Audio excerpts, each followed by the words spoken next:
Regardez ce clavier hors du commun, il bouge dans tous les sens, un petit mouvement de la main, vous avez vu, hop, la partie a disparu pour qu'il puisse accéder au trackpad. Et là, à nouveau, un petit mouvement de la main et il accède à la zone du clavier, donc la zone de droite. Et là-bas, il fait pareil, donc là, c'est juste que c'était en train de se réinitialiser, mais un petit mouvement de la main et il accède au pavé numérique sans avoir à bouger ses poignets, ni à avoir à tendre ses avant-bras. Donc en termes de douleur qu'on peut ressentir et tout, c'est beaucoup plus pratique.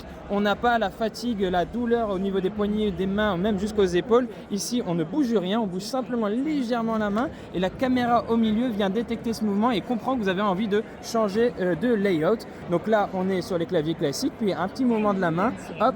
Ici, il fait le mouvement de la main, il accède au trackpad, il peut continuer à travailler. Il n'a à aucun moment bougé la partie, l'avant-bras de son bras.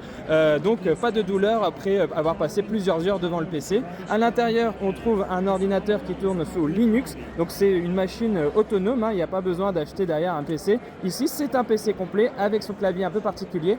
Vous pouvez d'ailleurs l'acheter soit avec une souris classique comme on voit là-bas, soit avec le trackpad ici. Et vous voyez, il ne bouge jamais les poignets, il ne bouge jamais l'avant-bras.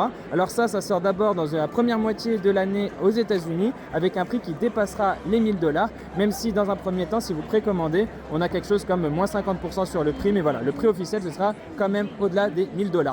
Dites-moi ce que vous en pensez, moi je trouve ça rigolo et ça fait vraiment partie de cette culture à Las Vegas et au CES 2025, toujours des petites technologies comme ça qui nous surprennent.